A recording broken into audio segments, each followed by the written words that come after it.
BJP దేశాన్ని అప్పుల పాలు చేసి రాజ్యాంగ వ్యవస్థలను నిర్వీర్యం చేస్తుందని కర్ణాటక ఎమ్మెల్యే అభయ్ సింగ్ అన్నారు. సత్యసాయి జిల్లా ధర్మవరంలో కాంగ్రెస్ పార్టీ ఆధ్వర్యంలో పార్టీ సంస్థాగత నిర్మాణ కార్యక్రమం నిర్వహించారు.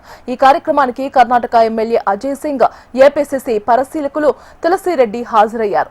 రాయలసీమ, ఉత్తరాంధ్రకు బుద్లేఖండ తరహాలో స్పెషల్ డెవలప్మెంట్ ప్యాకేజీని ఇవ్వాలని తులసిరెడ్డి డిమాండ్ చేశారు. కేంద్రంలో ఎన్డీఏ ప్రభుత్వం, రాష్ట్రంలో కూటమి ప్రభుత్వం దేశాన్ని, రాష్ట్రాన్ని అప్పుల పాలు చేస్తున్నాయని ఎమ్మెల్యే అజయ్ సింగ్ అభిప్రాయం వ్యక్తం చేశారు. రాష్ట్రంలో తెలుగుదేశం, వైకాపా పార్టీలు రాహుకేతువులుగా దాపురించాయి.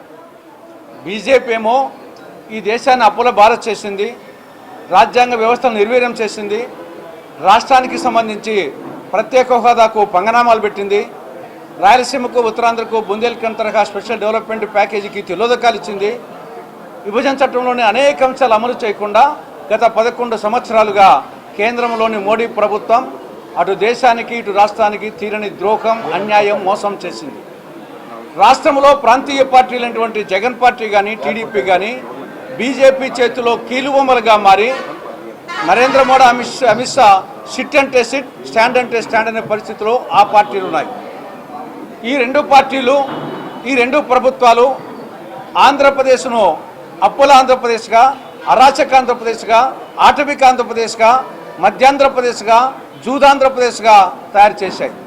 మరి ఈ పరిస్థితుల్లో రాష్ట్రం మళ్ళా స్వర్ణాంధ్ర కావాలంటే అది ఒక కాంగ్రెస్ పార్టీతోనే సాధ్యం. కాంగ్రెస్ పార్టీ మళ్ళీ కేంద్రంలో, రాష్ట్రంలో అధికారంలోకి రావాల్సిన చారిత్రక आवश्यकता ఉంది.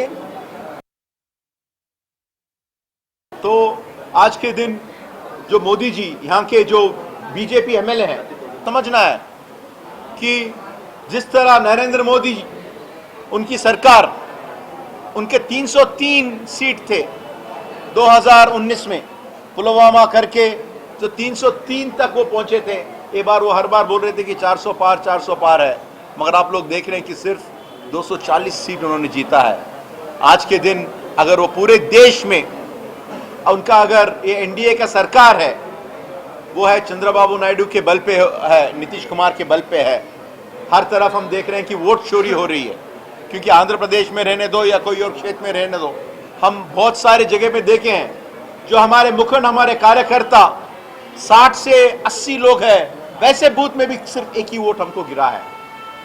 तो आज नहीं तो कल उनका पर्दाफाश हो जाएगा.